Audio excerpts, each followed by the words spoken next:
பாராட்டின நன்மைக்காக நன்றி ராஜா.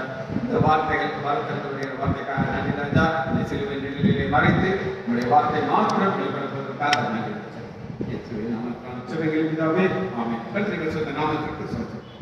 இன்னைக்கு நம்முடைய செய்தியுடைய தலைப்பு புதிய வானம் புதிய பூமி.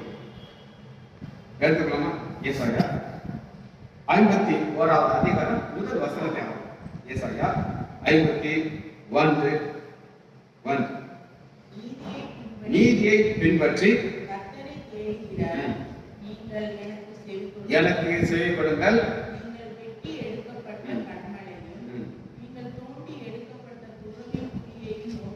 ஆண்டவர் என்ன சொல்ல விரும்புகிறார் அப்படின்னு கேட்டீங்கன்னா, இஸ்ரேல் மக்கள் பார்த்து சொல்லுவாங்க, நீங்க எங்க இருந்து வந்தீர்கள்? எங்க இருந்து வந்தீர்கள்? எங்க இருந்து வந்தீர்கள்? அடுத்த வசனத்தை வாசிப்போமா? 51வது 2வது. உங்கள் தகப்பனாகிய ஆபிரகாமையும் உங்களை பெற்ற சாராளையும் நோக்கி பாருங்கள். உங்கள் நோக்கி பாருங்கள். ரெண்டு வித்தியாசம் இருக்கா? நீங்க பாக்குறீங்க, என் மனைவி உங்களுக்கு எல்லாம் தெரியுமா தெரியாதா? தெரியும். தெரியும். டாக்டர் உட்காந்து நீங்க ஆச்சரியம் பண்ணுவீங்களா? ஆமா. சரி. வேற ஒரு உட்கார்ந்தா நோக்கி பார்க்கிறது ரெண்டு வித்தியாசம். அங்க நம்ம நோக்கி பார்க்கிறத பார்க்கிறோம். ஏசாயா 51வது அதிகாரம் 2வது வசனத்தை வாசிக்கலாமா? உங்கள் தகப்பனாகிய ஆபிரகாமையும். உங்கள் தகப்பன் இஸ்ரவேல் மக்களை பார்த்து ஆண்டவர் சொல்றார், உங்கள் தகப்பன் ஆபிரகாமையும் உங்களை பெற்ற சாராளையும் நோக்கி பாருங்கள். அவன் ஒருவனாய் இருக்கையில் நான் அவனை அழைத்து அவனை ஆசீர்வதித்து அவனை பெருக பண்ணினேன். இப்ப இன்னைக்கு செய்த தலைப்பு புதிய வானம் புதிய பூமி. 3 வசனங்களை நம்ம பார்க்க போறோம். முதல் வசனம் 6வது வசனம். ஏசாயா 51. உங்கள் கண்களை வானத்துக்கு ஏறெடுங்கள். இது என்னன்னா இப்பொழுது உள்ள வானம். இப்ப நீங்க பார்க்கிற வானத்தை பார்க்க சொல்றோம். வாசிங்க. கீழே இருக்கிற பூமியையும் நோக்கி பாருங்கள். எப்படி பார்க்கணும்னா நோக்கி பாருங்க. பார்க்கிறது வேற, நம்ம டெய்லி பார்க்கறோமா இல்லையா? ஆனா உங்களை விட்டு ஒன்று கடந்து போயிடும் அப்படின்னும் போது எப்படி பார்ப்போம்? நாளைக்கு என்கிட்ட இருக்காது. அப்ப எப்படி பார்ப்போம்? இன்னும் நோக்கி பார்க்கணும். இன்னைக்கு ஒரு நாள் தான் என்கிட்ட போகுது. அப்படி ஆண்டவர் பார்க்க சொல்றாரு, நோக்கி பாருங்க. வானம் புகையை போல் ஒளிந்து போம். இந்த வானம் எப்படி இருக்கிற வானம்? பூமி வஸ்திரத்தை போல் பாழாய்ப்போம். அதன் குடிகளும் அப்படியே ஒழிந்து.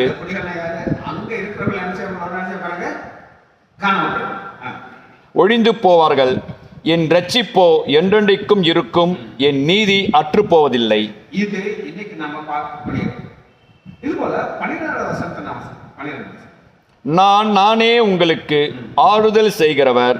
சாக போகிற மனுஷனுக்கும் புல்லுக்கொப்பா இருக்கிற மனுபுத்திரனுக்கும் பயப்படுகிறதற்கும் வானங்களை விரித்து. இந்த இது இனி வரப்போகிற வானம். அதனால அவர் என்ன சொல்றாரு? எதிர்காலத்துல விரித்து இருக்க வானம் இருக்கு.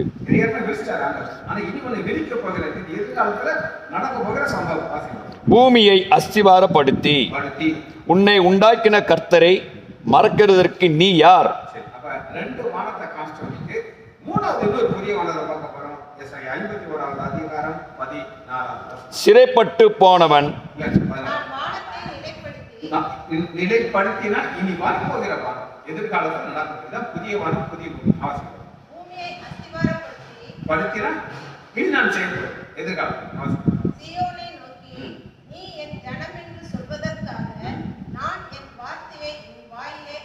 அருளி என் கரத்தின் நிழலினால் உன்னை மறைக்கிறேன். சரி, இப்ப 3 வசனம் நம்ம வாசிச்சோம். இந்த 3 வசனம் நம்ம என்ன கற்றுக்கொள்ள போறோம்னா, ஒரு நாள் ஆண்டவர் என்ன செய்ய போறாரு? இத அளிக்க போகிறார். ஒரு புதிய வானம் புதிய பூமி உண்டாக்க போறார். இப்ப உங்களை எத்தனை பேர் இருக்கீங்க? ஒரு சந்தேகம் வருமா வராதா? கண்டிப்பா நடக்குமா நடக்காதா? கண்டிப்பா நடக்கும். அந்த சந்தேகம் உங்களுக்கு வரக்கூடாதுன்றதுக்காண்டி இந்த 3 சம்பவத்தை ஆண்டவர் வச்சிருக்காரு. எங்க வச்சிருக்காரு? அதுல முதல் சம்பவத்தை நான் உங்களுக்கு காமிச்சேன். 2வது வசனம். உங்கள் தகப்பனாகிய ஆபிரகாமையும் உங்களை பெற்ற சாராளையும் நோக்கி பாருங்கள். ஏன் பார்க்க சொல்றாரு அப்படின்னு கேட்டீங்கன்னா, 100 வயதான ஆபிரகாம் உண்மையில பிறக்குமா?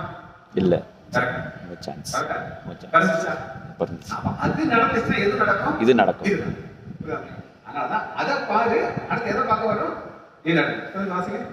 சாராளையும் நோக்கி பாருங்கள். அவன் ஒருவனா இருக்கையில். அந்த ஒருவனை எப்படி மாத்தினா சொல்லுங்க? ஈசாக். Yes. அதுக்கப்புறம் 12 கோத்திரம். கோத்திரம். இந்த 12 கோத்திரம் என்ன ஆயிடுச்சு? ஒரு தேசம். பெரிய தேசம். நிறைய நேரம் நமக்கு இதெல்லாம் கொஞ்சம் புரியுறது கொஞ்சம் கஷ்டமா இருக்கு.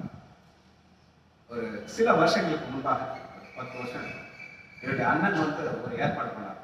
லைசாண்டர் ஃபேமிலி, எங்க அப்பா மட்டும் நாங்கள் 5 பிள்ளைகள், 5 பேரும் அவருடைய சந்ததிகள் மாத்திரம் ஒரு கெட்டுதல் வைக்கணும் அப்படின்னு சொல்லி பிளான் பண்ணாங்க. நாங்கள் குற்றாலத்தில் ஒரு இடத்துல பைபாஸ் போகிற வழியில் ஒரு பெரிய ஒரு பேலஸ் மாதிரி ஒரு இடம், அங்கே போய் என்னுடைய தங்கச்சி பையன் எல்லாருக்கும் ரெட் கலர் டிஷர்ட் வாங்கிட்டு இருக்காங்க. பார்த்தீங்கன்னா நான் சொல்றது ஃபர்ஸ்ட் ரிலேஷன் மட்டும் நான், என் மனைவி, என் மகள் கீனா திவ்யா, அவருடைய கணவன் பேரன், இவ்வளவுதான். அதுக்காக யாரும் சம்மந்தியெல்லாம் யாரும் வரக்கூடாது. பார்த்தா அந்த இடம் ஃபுல்லா இருக்கு. எனக்கு ஆச்சரியமா இருக்கு. அப்பா டாக்டர் லைசாண்டர் ஒரு ஆளு எத்தனை ஊட்டி போட்டாரு? 5 ஊட்டி போட்டாரு. 5 எத்தனை போச்சு? எவ்வளவு பர்சன்ட்? அப்ப இந்த ஒரு ஆள் போலவே இவ்வளவு வந்துருச்சு. இந்த அப்பதான் கிடையாது. ஆனா இங்க நம்ம பார்த்தது அவனை ஆசீர்வதித்து பெருகா பண்ணினேன். பெருக பண்ணின மக்களுக்கு ஆண்டவர் என்ன செய்ய போகிறார் அப்படின்னு கேட்டீங்கன்னா ஒரு சம்பவத்தை வைத்திருக்காரு. அது என்ன அப்படின்னு நீங்க கேட்டீங்கன்னா 5வது வசனம். என் நீதி சமீபமா இருக்கிறது. என் நீதிங்கிறது என்ன அப்படின்னு கேட்டீங்கன்னா, பழைய ஏற்பாட்டுல நீதிங்கிறது விசுவாசம். நீதிங்கிறது விசுவாசம். ஆபிரகாம் தேவனை விசுவாசித்தான், அதை அவர் நீதியாக எண்ணினார். பழைய ஏற்பாட்டுல நீதிங்கிறது விசுவாசம். விசுவாசம். ஆனா புதிய ஏற்பாட்டுல வரும்போது அது மாறி. முதல்ல பழைய ஏற்பாட்டுல உண்டான நீதியை நம்ம பார்க்க போகிறோம். வாசிக்கணுமா? ஆதியாகமம் 15வது அதிகாரம் 6வது. இது பழைய ஏற்பாட்டுல வருகிற நீதி. 15:6. அவன் கர்த்தரை விசுவாசித்தான், எண்ணினார். நம்மளுக்கு கவுண்ட் பண்ணிக்கிறார், அக்கௌண்ட்ல வச்சுக்கிட்டாரு. எதை வச்சுக்கிட்டாரு? அப்ப அதுதான் நம்ம பார்க்கிறோம். கர்த்தரை விசுவாசித்தான். எப்படி விசுவாசித்தான் அப்படின்னு நீங்க கேட்டீங்கன்னா, ஏசாயா, ரோமர், எப்படி அவன் ஆண்டவரை விசுவாசித்தான்.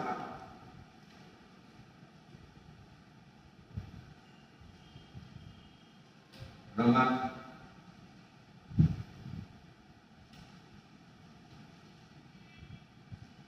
4வது அதிகாரம் 17. ரோமர் 4:17. இப்படி விசுவாசிக்கிறது. அநேக ஜாதிகளுக்கு உன்னை தகப்பனாக ஏற்படுத்தினேன் என்று எழுதியிருக்கிறபடி அவன் தான் விசுவாசித்தவருமாய் ஃபர்ஸ்ட் அவன் நினைச்சு விசுவாசம். என்ன விசுவாசத்துக்கு அடுத்த வாசிக்க பார்ப்போம். விசுவாசித்தவருமாய் மரித்தோரை உயிர்ப்பித்தா என்ன அர்த்தம்னா, அவர் ஈசாக்கை படுக்க வச்சுட்டு அவர் என்ன நினைத்திருப்பான்னு நான் உங்களுக்கு சொல்றேன். ஆண்டவர் பலியா கொடுக்க சொல்லிட்டாரு. இப்ப நான் கொண்டதுக்கு அப்புறம் என்ன நடந்து சொல்லி ஆன்சர் பண்றேன். தீ வைப்பேன். கட்டளை படுக்க வச்சிருக்காரு. என்ன வைப்பேன்? தீ வைப்பேன். தீ வச்சு அடுத்து என்ன நடக்கும்? எரிஞ்சிடும். அடுத்து என்ன நடக்கும்? சாம்பல். அந்த சாம்பலுக்கு யார் வரப்போறா? நீ அந்த அளவுக்கு சொல்றேன் உங்களுக்கு. எஸ் இஸ்ஸான்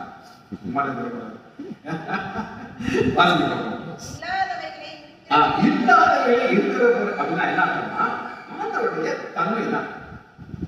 சூரியன் இல்ல, ஆனா என்ன சொல்றாரு? சூரியன் உண்டாக கடவுது. வந்துச்சா? வந்துச்சு. எங்க அண்ணன் இருக்காரு இல்ல, நான் ரஜிகன் இங்க வாங்க நீங்க நினைக்கிறீங்க சரி. ஆனா அவர் எவ்வளவு நம்புறாருன்னா, இல்லாதவர்களை இருக்கிறவர் முன்பாக. இதுதான் அவருடைய விசுவாசம். அப்படி விசுவாசம் இருக்கும் பொழுது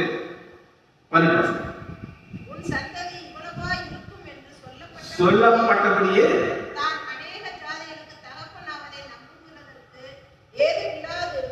நம்பிக்கை விசுவாசம் என்ன நான் சொல்றேன். இப்ப ஒரு சின்ன பையன் ஒரு வேலை ஹாஸ்பிட்டல் வீட்டுக்கு வரும்போது அந்த பாப்பாக்கு என்ன நம்பிக்கை இருக்கு சொல்லுங்க. எங்க அம்மா எனக்கு என்ன வச்சிருப்பாங்க? சாப்பாடு வச்சிருப்பாங்க. கரெக்டாக இருப்பாங்க. அம்மா நினைக்கும், ஐயோ என் பாப்பா ஃபுல்லா வேலை பார்க்கறாளே, நான் என்ன செய்யணும்? இது பேர் நம்பிக்கை. அப்படிதான். அந்த விசுவாசம் இல்லாதவர்களை இருக்கிறதான் விசுவாசம்.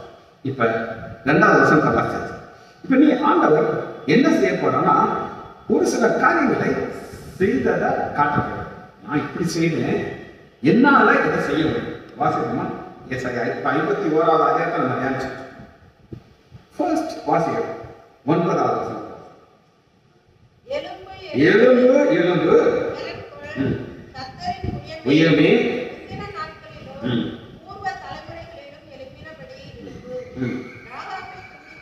ராகாப்பை துண்டித்ததும். சரி, இது யார் அப்படின்னு நீங்க கேட்டீங்க. இது வந்து இன்டைரக்டா கொடுத்திருக்கு. இதனுடைய ஆன்சர் நீங்க பாருங்க. எசேக்கியேல் 29வது அதிகாரம் 3வது வசனம். எசேக்கியேல் 29:3.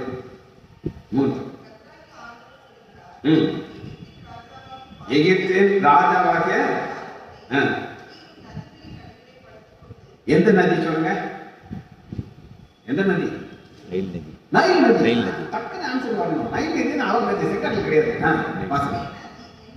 என்னுடையது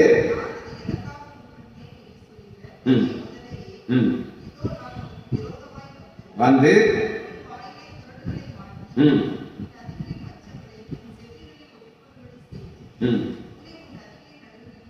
உன் நதி. அதாவதுங்க என்ன அப்படின்னு கேட்டீங்கன்னா, பார்வன் யார் அப்படின்னு ஒரு கடவுள். என்ன கடவுள்? தன்னை ஒரு கடவுளாக தான் எல்லாரும் நம்பினாங்க. இப்ப நைல் நதியில அவர் வருவார். காலையில ஒரு விளக்கமா நான் சொன்னேன், அப்பதான் புரியும். அந்த மக்கள் என்ன நினைச்சாங்க அப்படின்னு கேட்டீங்கன்னா, சூரியன் ஒரு கடவுள்.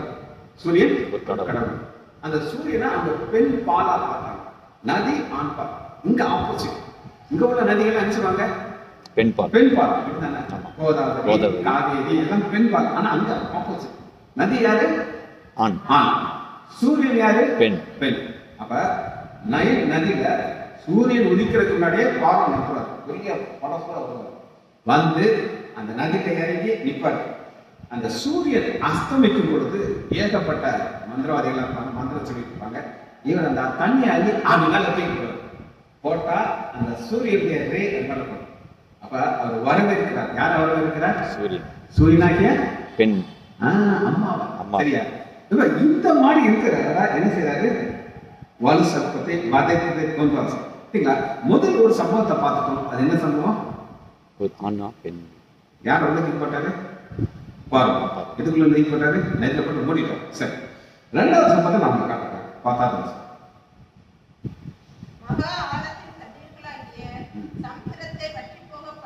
வற்றி போக பண்ணினதும்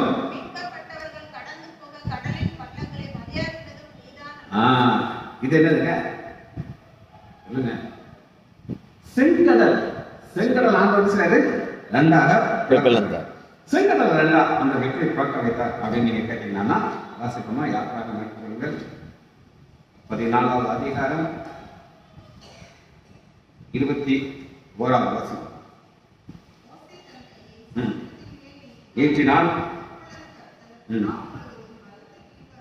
பலத்த கீழ்கட்டினால் சரி, வறண்டு போக பண்ணினானா என்ன அர்த்தம் அப்படின்னு கேட்டீங்கன்னா, ஆண்டவர் ஒரு வெப்பமான காற்று அனுப்புறார். என்ன காற்று? அந்த வெப்பமான காற்று எவ்வளவு ஹீட்டோ அதெல்லாம் அனுப்பிச்சது ட்ரை ஆயிட்டா. ட்ரை ஆனது பண்ணணும். இப்ப போகணும். நீங்க கேட்கலாம், ட்ரை ஆயிடுச்சு, பக்கத்துல இருக்க தண்ணி உள்ள வருமா வராதா? வராம என்ன செய்யறது? அது குழல நிக்க முடியும். எப்படி நிக்க வைக்கிறாரு? வாசிப்பு யாத்திராகமம் 15வது அதிகாரம் 8வது வசனம். 15 உமது நாசின் சுவாசத்தினாலே குவிந்து நின்றது, குவியலாக நின்றுது. அப்ப ஆண்டவர் என்ன சொன்னான்னா, ஒரு கோல்டு ஏர், குளிர்ந்த காற்று அனுப்புகிறார். அந்த குளிர்ந்த காற்று என்ன செய்யுதுன்னா ட்ரை ஆயிடுச்சு. இதுக்கு வசனம் யோகு. நீங்க நான் நிறைய இடத்துல கூட்டு போவேன், நீங்க காண போயிட்டு. யோகு 37வது அதிகாரம் 10வது 37:10 தம்முடைய சுவாசத்தினாலே கொடுக்கிறார். பாத்தீங்களா? எங்க இருந்து எங்க வசனம்? இங்க ஆண்டவருடைய நாசில இருந்து சுவாசத்தை ஊதுறாரு. ஒரு சுவாசத்தை ஊதுறாரு. அது என்ன? இது வட்டாந்திரியா மாதிரி. வட்டாந்திரியம் ட்ரை. ஆனா சைடுல ஊதுறாரு. அதுதான் வருது, குவியில நிக்குது. சுவர். அதான் யாத்திராங்கம் 15வது அதிகாரம் 8வது வசனம். உமது நாசின் சுவாசத்தினாலே ஜலம் குவியலாக நின்றது. அப்ப என்னது தண்ணி கூட வர முடியாது. இப்ப யார் அறுவடையா போறாங்க? அந்த கடல் இஸ்ரேல் மக்கள் போறாங்களா? இப்ப 14வது அதிகாரம் 22வது வசனம். 14 யாத்திராகமம் 14:22 இஸ்ரேல் புத்திரர் சமுத்திரத்தில் நடுவாங்க வெட்டாந்திரை. இப்ப மழை பெய்யுது, அந்த சகதியா இருக்குமா இருக்காதா? எப்ப வர இருக்கும்? நாளைக்கு வர நைட் ஃபுல்லா இருக்கும். ஆனா காலையில் நீங்க வந்து பாத்தீங்கன்னா அந்த அடிக்கிற வெயில் பிளஸ் இந்த தண்ணி ஃபுல்லா எவாபரேட் மேல இருக்கும், எல்லாம் ட்ரையா வெட்டாந்திர மாதிரி இருக்கு. ஆனா ஆண்டவர் எத்தனையோ வருஷங்களாக தண்ணிக்குள்ள சகதி இருந்துச்சா இல்லையா? இருந்தது. ஆனா அந்த சகதியெல்லாம் எப்படி மாறிடுது? வெட்டாந்திரையா சொற்கள் சொல்லியா இருக்கும். இவங்க நடந்து போறாங்க. அடுத்து பாருங்க. அப்பொழுது எய்த்தியர் என்னது சகல குதிரையோடும்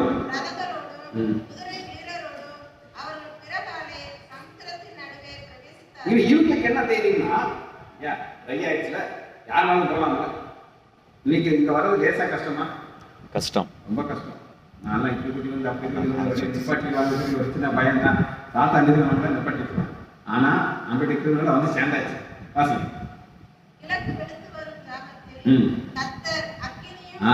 இப்ப யார் வர்றா? ஆண்டவர் வர்றாரு. என்ன வர்றாரு? வாசி. அக்கினியாய்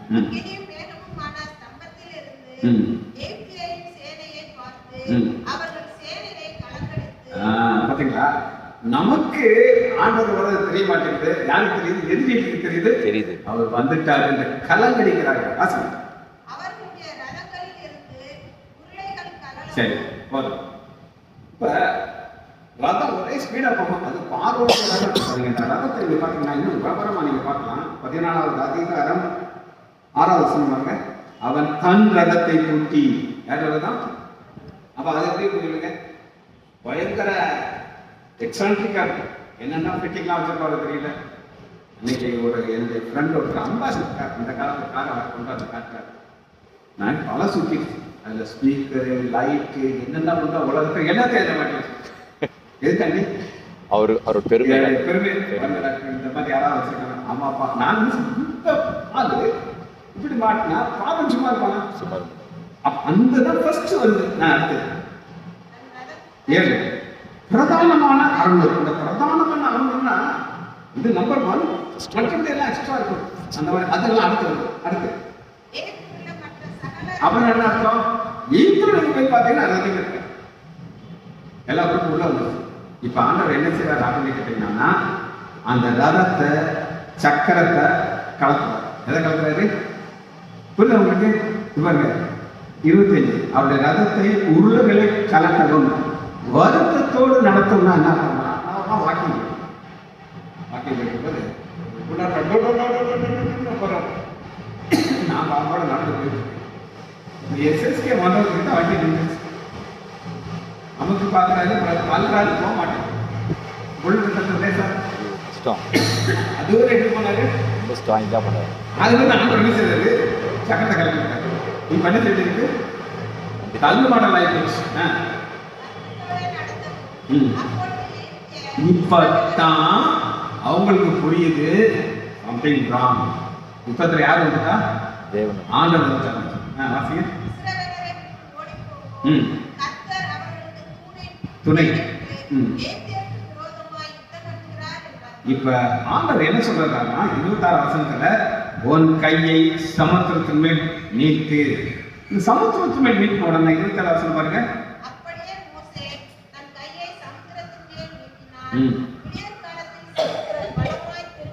இப்ப இவங்கெல்லாம் போய் சேர்ந்துட்டாங்க. இப்ப பாருங்க நான் திரும்ப சொல்றேன். ஆண்டவர் நாசிக சுவாசத்தால் சைடுல நெஞ்சு ரைட். இப்ப மோசே கையை நீட்டின உடனே ஒரு அக்கினி காற்று எது மேல அடிச்சது? கடல் தண்ணி மேல. பனிக்கடல் பனி மதி இங்க அடிச்ச உடனே என்ன செய்யுது? எல்லாமே தண்ணி உள்ள வருதா? அப்படிதானே?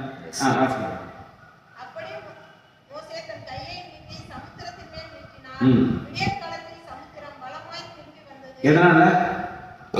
பனிக்கட்டி ஐஸ் கட்டில என்ன ஆயிடுச்சு? கரைஞ்சிருச்சு. இப்ப அந்த ஐஸ் கட்டில நீங்க ரொம்ப லேசா நினைக்காது.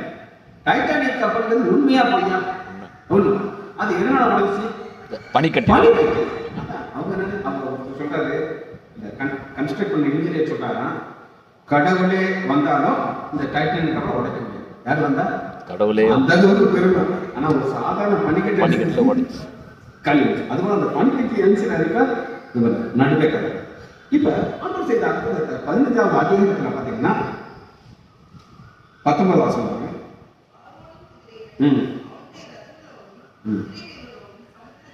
பிரவேசித்தது.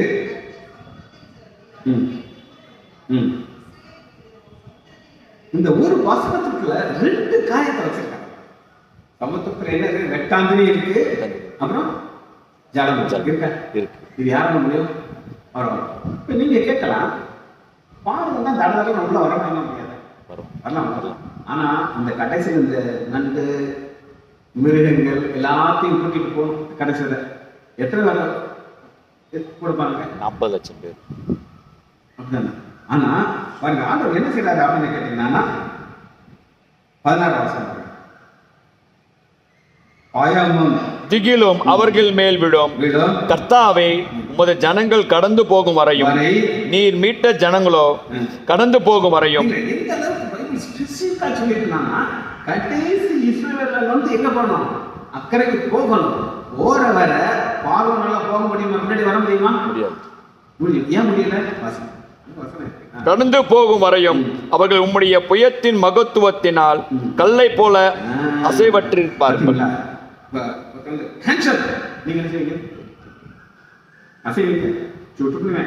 அந்த மாதிரி ஆண்டவர் யார் நிப்பாட்டி வச்சிருக்கிறாரு? வாதமுனே அத்தனை நிப்பாட்டி வச்சிருக்கிறாரு. எது வர? கடந்து போறது. கடந்து போனதுக்கு அப்புறம் தான் நினைச்சாங்க உள்ள வருது. அடுத்து இப்ப நான் சொல்றேன், ஒரு சில லேட்டா வந்தனால உங்களுக்காக ஒரு ஷார்ட்டா ரிவிஷன். ஏசாயா 51வது அதிகாரத்துல 3 வசனத்தை நான் காமிச்சேன். முதல் வசனம் 6வது வசனம். அதாவது இப்பொழுது இருக்கிற வானத்தை வாசம் ஒளிந்து போகும். இது இப்ப இருக்கிற வானத்தையும் பூமி ஆண்டவர் ஒரு நாள் அழிக்க போகிறார். அடுத்த வசனம் ஒளிந்து போவார்கள், ஏன் நீதி அற்றப்போவார்கள். இந்த நீதி என்னன்னா பழைய ஏற்பாட்டுல விசுவாசங்கிற ஒரு நீதி. 2வது வசனம் 12வது வசனம் செகண்ட் வசனம். நானே அப்ப ஆண்டவர் சொல்றாரு, நான் ஒரு பெரிய காரியத்தை செய்ய போறேன், இவங்களை பார்த்து பயப்படாது. அடுத்த வாசிக்க பார்ப்போம். பூமியை அஸ்திவாரப்படுத்தி இனி நடக்க போய் முதல்வது முடிஞ்சிருச்சு. இது ஃபியூச்சர் நடக்க போகுது. 16வது வருஷம் நிலைப்படுத்தி எதிர்காலத்தில் இனி வரப்போகிற புதிய வானம் புதிய பூமியை பத்தி பேசுறாங்க. அஸ்திவாரப்படுத்தி படுத்திட்டேன் கிடையாது. இது எதிர்காலத்தில் வர புதிய வானம் புதிய பூமி.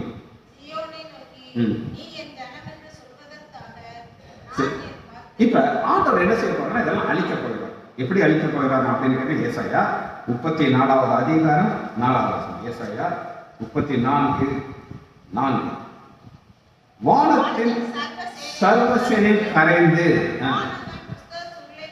சுருட்டப்பட்டு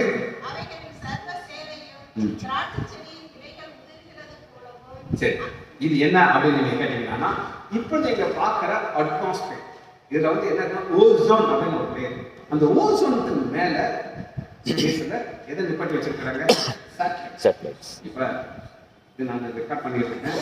இதை நான் யூடியூப்ல போடுவேன். உலகத்துல யார் பார்ப்பா? எல்லாரும் சரிங்களா? அப்ப சேட்டலைட் ஒண்ணு வச்சிருக்கிறேன். அந்த சேட்டலைட் மூலமா தான் எல்லாம் தெரிஞ்சு நம்ம பார்த்துக்கலாம். இன்னைக்கு நம்ம இங்க பேசுறது யாரால பார்க்க முடியும்? பார்க்கலாம், எல்லாரும் பார்க்கலாம். அது போல ஆனா இதெல்லாம் என்ன செய்வது? கூட போகுது. அவைகள் சர்வ சேனையும் ராட்சசிலிருந்து ஒரு கீழே. இதனாலனா அந்த வானத்தை என்ன செய்யப்படுறாரு? மாற்றப்படுது. மாற்றி புதிய வானம் புதிய பூமி வரப்போகுது. சரி, இப்ப பாருங்க 16வது வசனத்துல பாருங்க, சியோனை நோக்கி. என்னது? சியோனை நோக்கி. அந்த சியோன்ல எல்லாரும் யார் அப்படின்னு கேட்டீங்கன்னா ஒரு பாவியின் ஒரு கூட்டத்தா இருக்காங்க. ஏசாயா 33வது அதிகாரம் 14வது வசனம். 33:14. என்னது? சியோனில் உள்ள பாவிகள். இப்ப நான் உங்களுக்கு ஒரு கேள்வி கேட்கிறேன். ஆலயத்துல எத்தனை குடும்பங்கள் இருக்கும்னு நினைக்கிறீங்க? என்ன குடும்பம்? குடும்பம் என்னோட குடும்பம் பரவாயில்ல போயிருமா? சொல்ல மாட்டேங்குது, இருக்கிறாரு. என்னொரு போகாது, 2 பேர்ட்ட ஓராளத்தான் கூட்டிருப்பேன் பைபிள். என்னொரு போக முடியாது, புரியுதாங்க? அதுபோல இதுக்குள்ள விசுவாசியாத ஒரு கூட்டம் இருக்காங்க. அவங்களுக்கு என்ன பேர் கொடுத்திருக்காங்க? ஆவி. நம்மள நீதிமான்கள் சொல்லியிருக்காரு. வாசிங்க. திகைக்கிறார்கள்.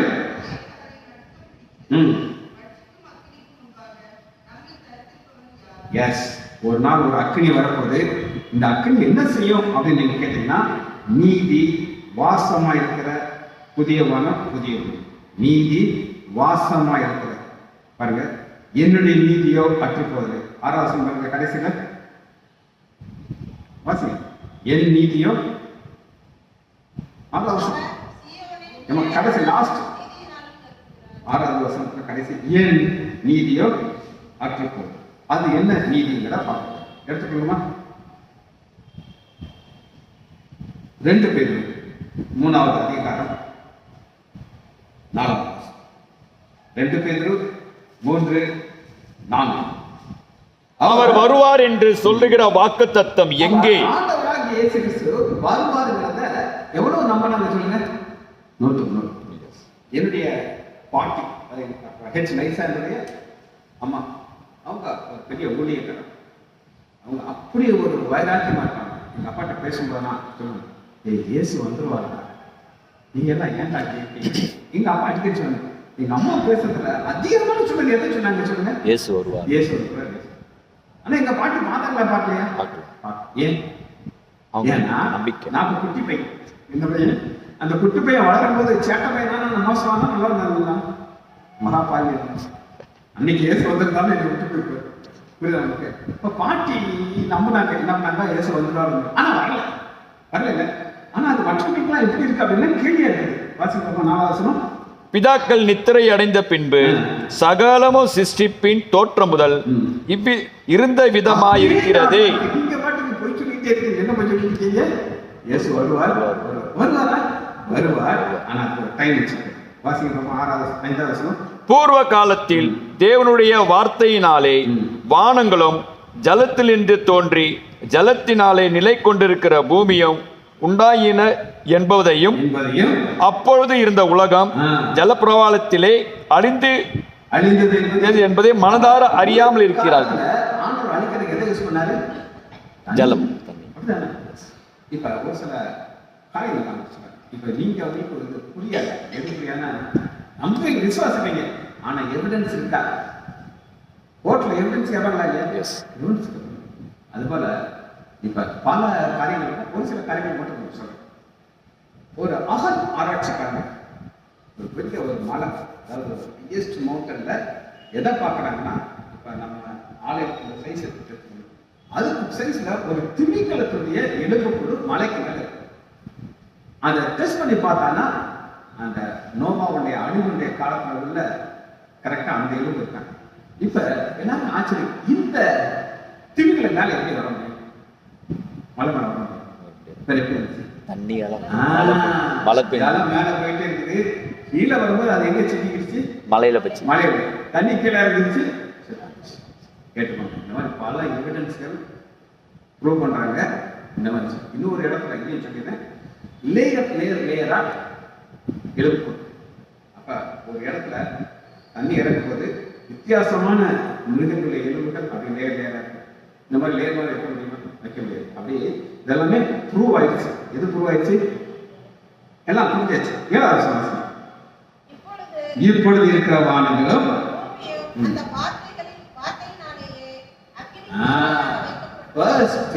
ஆண்டவர் எதை யூஸ் பண்ணாரு? ஜலம். உங்களுக்கு வெறும் சோறும் சாம்பார் மட்டும் கொடுத்தா ஒரு வித்தியாசம், ஒரு ஃப்ரைட் ரைஸ் வேணும். நாங்கெல்லாம் படிக்கும்போது என்ன செய்யறேன்னா, நான் நல்லா ஒரு சமைப்பேன். கொஞ்சம் வெங்காயம் வச்சிருக்கேன், ஒரு முட்டை வச்சிருக்கேன். மெஸ்ஸில் இருந்து சாப்பாடு வரும், அந்த ரைஸ் எடுப்பேன், டக்குன்னு வெங்காயத்தை எடுத்துவேன், முட்டையை போடுவேன், ஃப்ரை பண்ணுவேன், கொஞ்சம் பெப்பர் பண்ணுவேன், வெங்காயத்தை சூப் கிடைக்கும், 2 மினிட்ஸில் ஃப்ரைட் ரைஸ் பண்ணுவேன். எதனால அது செய்யறேன்?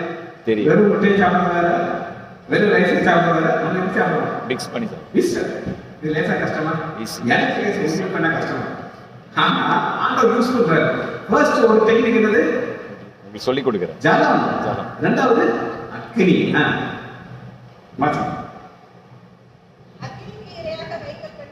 இப்பொழுது இருக்கிற வானங்களும் பூமியும் அந்த வார்த்தையினாலே இறை நடந்த சாப்பாடு. யார் சாப்பிட போறா? அக்கினி. என்ன சாப்பிட போகுது? நம்மளாம் போயிடும். நம்ம ஆண்டு சபை எடுத்துக்கிற கூட இதெல்லாம் அக்கினி வச்சுருக்கோம். அதனால நம்மளுக்கு வந்து சீயோன்ல இருக்கிற பாவிகள் தெரிவிக்கிறாங்க. காக்கப்பட்டிருக்கும். ஒரு நாள் 1000 வருஷம். சரி, இதனுடைய ரகசியம் என்னன்னு நான் சொல்றேன். இப்ப ஆண்டவராகிய இயேசு கிறிஸ்து பரலோகத்துக்கு போய் எத்தனை வருஷம் ஆச்சு? 2000 வருஷம். அப்படிதானே? ஆனா பிதாக்கு அதை பார்க்கும்போது எப்படி இருக்கும்? 2 நாள். 2 நாள். நான் உங்களுக்கு சொல்றேன். உங்க வீட்டுல ஒரு அண்ணன் அவர் துபாய்க்கு வேலைக்கு அனுப்புறீங்க போறாங்க.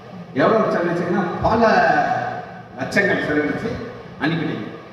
ஆனா 2வது நாள் அவர் வந்து நிற்கிறாரு. உங்களுக்கு எப்படி இருக்கும்? கஷ்டமா இருக்கும். இவர் நிறைய சம்பாதிச்சு என்னுடைய பெரியப்பா பையன் ஒருத்தர் இருக்காரு. துபாய் போயிட்டு இங்க அழைக்கும் கோல்டு சாதாரண. அப்ப அந்த காலத்துல வந்துருவாரு. எங்களுக்கெல்லாம் குட்டி கட்டி பிரைஸ் பண்றவாரு. அவரு எவ்வளவு நாள் இருந்திருக்காரு? 3 வருஷம் 4 வருஷம் இருந்து கஷ்டப்பட்டு சம்பாதிச்சு கொண்டு வந்து 2வது நாள் வந்து அப்படி இருக்கும். அப்ப ஆண்டவராக இயேசு கிறிஸ்து பரலோகத்துக்கு போய் பிதா கல்விக்கு எத்தனை நாள் தெரியுது? 2 நாள். 2 நாள் வெயிட் பண்றாரு. எதுக்காக வெயிட் பண்றாரு? வாசல் பார்ப்போம்.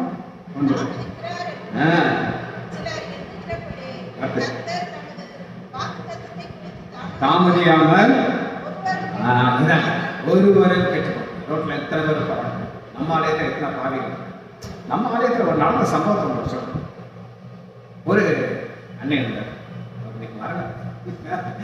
அவர் இந்த ஆலயத்தில் கொஞ்ச நாளா கோயில் கட்டி இருந்தார். அப்பதான் அவர் ரட்சிக்கப்பட்டு நம்ம ஆலயத்துக்கு வந்திருக்காரு. அவருக்கு ஒன்றும் தெரியாது. 2 எலெக்ஷன் வருது. 2 பேர் சண்டை போடுறாங்க. 2 சீனியர். ஒரு ஆள் பைபிள் தூக்கி ஓங்கி அடிச்சிருக்காரு. உங்களால் முடியுமா? அவர் என்கிட்ட கேட்கிறார், என்ன டாக்டர் பைபிள் எவ்வளவு பர்சன்ட் தூக்கி அடிச்சிட்டாரு அப்படின்னு இல்லை. அந்த ஆளுக்கு பேர் என்ன சொல்லுங்க? கோயில். சியோன்ல இருக்கிற பாவிகள். இவன் போக முடியுமா? ஆண்டவர் நினைச்சா போக முடியாது. அதனாலதான் இருந்தாலும் ரட்சிக்கணும். எல்லோரும் திரும்ப நினைச்சும் வெயிட் பண்ணும். 10வது என்னது? திருடன். திருடன் சொல்லிட்டு சொல்லுவாங்க.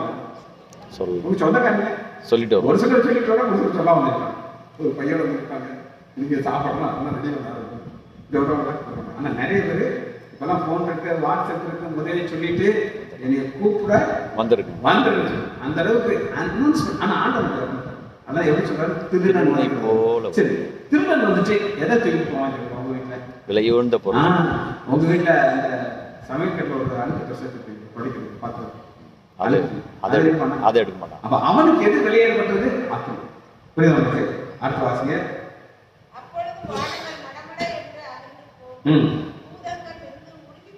எஸ். அப்ப 12வது வசனம் சீக்கிரமா இருந்தபடி அவரோட காத்து. இத ஆண்டவர் புரிய வைக்கிறதுக்கு 13வது வசனம் அவருடைய வாக்குத்தத்தத்தின்படி நீதி வாசமாயிருக்கிற புதிய வானம். இதுல நீதி வாசமாயிருக்கிற புதிய வானம், புதிய பூமி நான் பார்க்கணும். எடுத்துக்கலாமா? நீதி வாசமாயிருக்கிற புதிய வானம், புதிய பூமி எடுத்துக்கொள்ள. 2 கொரிந்தியர் 5வது அதிகாரம் 21 நீதி, தேவ நீதி. பழைய ஏற்பாட்டில் விசுவாசத்திலிருந்து தேவ நீதி நான் பார்க்கிறோம். 2 கொரிந்தியர் 5:21 நாம் அவருக்குள் படிக்க தேவனுடைய நீதியாகும் படிக்க பாவம் அறியாத அவரை நமக்காக பாவமாக்கினார். இதுதான் நம்ம கடவுளுக்கு போயிடுச்சு. இப்ப நம்ம எல்லாருக்குமே தகுதி கிடையாது. ஆனா பரிசுத்தவான்களா மாற்றிட்டாங்க. இதுல ஒரு கமா இருக்கு. கமா இருக்கா? கமாக்கு முன்னாடி ஒரு சம்பவம்.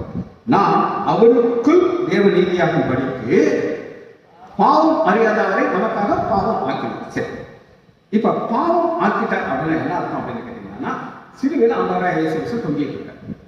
தொங்கிட்டு இருக்கும்போது அவர் பாவியா பரிசுத்தரா தேவனுடைய குமாரனா?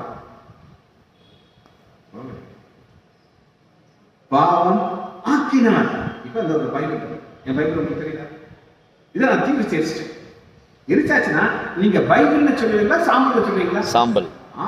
ஒரு காலத்து பைபிள் சாம்பல். அப்ப பாவம் அறியாத அவர் நமக்காக விதைக்கிறாரு. பாவம் எதுக்காண்டி? நம்மளுடைய பாவம் நமக்காக. நமக்குள் தேவனுடைய நீதினா என்ன அர்த்தம்னா என்ன உள்ளது? நான் எப்படி உங்களுக்கு சொல்லியிருக்கேன். எப்படி ஆண்டவராகிய இயேசு கிறிஸ்து பிதாவுக்கு முன்பாக பாவமே செய்யாதவராக நிற்கிறாரோ, அதுபோல நம்மையும் பாவமே செய்யாதவராக கொண்டு போய் நிறுத்தா தேவன். உங்களுக்கு எழுத முடியலன்னா நான் யூடியூப்ல அப்லோட் பண்ணுவேன். டாக்டர் லைசன்ஸ் போட்டீங்கன்னா வரும். அது எழுதி கொண்டு நான் ஸ்டேட்மெண்ட்ஸ் மறக்க முடியாது. திரும்ப நீங்கள் நிறைய பார்க்க மாட்டேங்க. திரும்ப கரெக்டாக இருக்கு. எப்படி பிதாவாகிய தேவனுக்கு முன்பாக ஆண்டவராகிய இயேசு கிறிஸ்து பாவமே செய்யாதவராக நிற்கிறாரோ, அதுபோல நம்மையும் பாவமே செய்யாதவராக நிற்கிறதா அந்த தேவனை. அதற்காக அவர் என்ன செய்தார்னா பாவம் அறியாதவரை நமக்காக பாவம் ஆக்கினார். ஆக்கினது யாரு?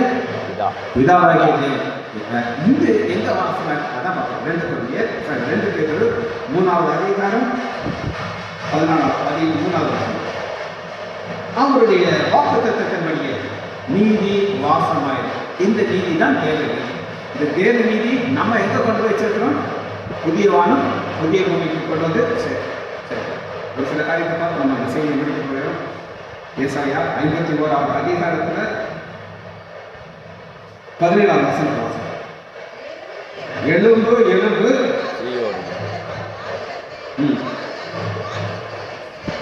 எருசலேமே. அப்ப அந்த பாவி எங்க இருக்காங்க? எருசலேம்ல இருக்காங்க. ஆலயத்துக்குள்ள ஆண்டவரே அறியாம ஒரு சில நோக்கத்தோடு இருக்காங்க. அவங்களுக்கு ஆண்டவர் என்ன கொடுக்குறாரு அப்படின்னு கேட்டீங்கன்னா, வண்டலை உறிஞ்சி கொடுத்தாரு. இந்த வண்டலை உறிஞ்சி குடிக்கிறதுனா என்ன அப்படின்னு அவங்க சொல்றாங்க. எல்லாரும் டீ குடிச்சிருக்கீங்களா? டீ கடைசியில் என்ன இருக்கும்? டீ தூள், மண்டி. அதை சூடுனா ஒடுக்கி குடிச்சிங்கன்னா என்ன இருக்கும்? அவனால நாட்டில் இருக்கிற டேஸ்ட்லாம் கெட்டுக்கிடும். அதுபோல இவங்களுக்கு பாவத்தை அது உறிஞ்சி குடிக்கும். அந்த லாஸ்ட் ஸ்ட்ரா போட்டு அதுவரை அவங்க விடுறது கிடையாது, மனசு. அதனாலதான் நம்ம அங்க பார்க்கறோம். சரியா? இப்ப ஆண்டவர் ஒரு காரியத்தை காட்டுறாரு. அதை மட்டும் நம்ம பார்த்து முடிக்க போகிறோம். 52வது அதிகாரம் 1 வசனம். இப்ப 3 எலும்புகள் இருக்கு. அதை மட்டும் உங்களுக்கு காமிச்சிருக்கேன். 9வது வசனத்துல எலும்பு எலும்பு விலங்கு. ஏன் விலங்கு கொள்ளணும்னா நமக்கு ஒரு நிச்சயம் இருக்கு. என்ன நிச்சயம்? நமக்கு ஒரு புதிய வானம் புதிய பூமி ஆண்டவர் கொடுக்க போகிறார். அதனால நமக்கு எலும்பு. அதுக்குதான் நம்ம பார்க்கிறோம். 2வது எலும்பு நம்மளுக்கு காமிச்ச 17வது வசனம். கடைசி எலும்பை பார்த்து முடிக்க போகிறோம். 52 எலும்பு எலும்பு சீயோனே. இந்த சீயோன் ஒரு சோறுக்குள்ள போயிருக்கு. நம்ம சோறு வருமா வராத? எவ்வளவோ நம்ம பேசுறோம், வசனங்கள் கேட்கிறோம், என்ன செய்யறோம்? திடீர்னு ஒரு பிரச்சனை வந்தாங்கன்னா புஷ் காத்து. ஆனா புஷ்னை காத்து போகக்கூடாது. சீயோனே வல்லமையை தரித்து. வல்லமைங்கிறது என்னன்னா நம்ம ஒரு ஓட்டத்தில் ஆண்டவரோட இருக்கிறோம். எனக்கு நிறைய பிரச்சனை வருமா வராது? வரும். நான் ரொம்ப கிளம்பி 67 வயசு ஆயிடுச்சு. ஆபிரகாமுக்கு 100 வயசுல என்ன சொன்னாரு? எனக்கு ஒரு கருத்து. எப்ப 100 வயசு. அப்ப ஆண்டவர் வந்து நமக்கு ஒரு பலன் கொடுக்கிறார். வாசிங்க. பரிசுத்த நகரமாக எருசலேமே அலங்கார வஸ்திரம். பரிசுத்த நகரம் என்னன்றத பார்த்து என்ன கையாச்சு அந்த செய்தி வெளிப்படுத்த. பரிசுத்த நகரமாகிய எருசலேமே 21வது அதிகாரம் 9. புதிய இது வந்துருச்சா வரலையா? சார் யோவானுக்கு தரிசனத்துல காட்டுறாரு. எதை காட்டுறாரு? புதிய வானம் புதிய பூமி. இப்ப நம்ம காமிச்சேன் 3 வருஷத்தை காமிச்சேன். இப்ப இருக்கிற பூமி, இந்த பூமி அழிக்கப்படுறாரு. புதிய வானம் புதிய பூமி வரப்போகுது. ஆனா 21வது அதிகாரத்துல வாசிங்க பார்ப்போம். ஒளிந்து போயிட்டு இப்ப நம்ம 10வது வசனத்தை வாசிங்க பார்ப்போம். சரி, 2 யோவானாகிய நான் புதிய எருசலேம் ஆகிய பரிசுத்த நகரத்தை தேவனிடத்திலிருந்து பரலோகத்தை விட்டு இறங்கி வர கண்டேன். அது தன் புருஷனுக்காக அலங்கரிக்கப்பட்ட மணவாட்டியைப் போல ஆயத்தமாக்கப்பட்டிருந்தது. இப்ப அதாவது திருமணமாகி கொஞ்சம் வயசுல இருக்கிற பெண், நீங்க பிளாஷ்பேக் போய் பாருங்க. எப்ப பாருங்க, கல்யாணம் கட்டிட்டு கொஞ்ச நாள் இப்பதான் கல்யாணம் நினைச்சிட்டீங்க, மாப்பிள்ளை வர போறாரு, நீங்க எப்படி இருப்பீங்க? அழகு ட்ரெஸ் போட்டுருக்கீங்க இல்ல, புதுசா சேலைலாம் கட்டி பூவெல்லாம் வச்சுக்கிட்டு இப்ப எல்லாம் வயசாயிடுச்சு. பழைய அன்பு இருக்குமா இருக்காதா? இருக்கும். உங்க வீட்டுக்கார மாட்டாங்க சண்டை போடுறதுக்கு அந்த மாதிரி தான் இருக்கு. ஆனா இது அப்படி டெக்கரேட் புதுசா எப்படி மனவாக்கி வருமோ அந்த மாதிரி இருக்குது. டெக்கரேட் வாசல் தான் புருஷனுக்காக அலங்கரிக்கப்பட்ட 3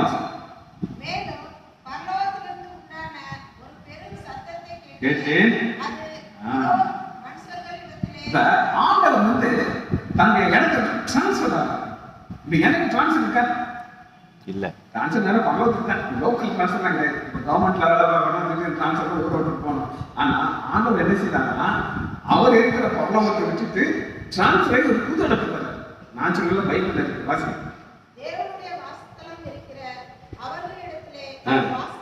வாசமா இருக்கிறார். பரலோகத்தை விட்டு எங்க வந்துட்டாரு? மனுஷன். புதியவன் வர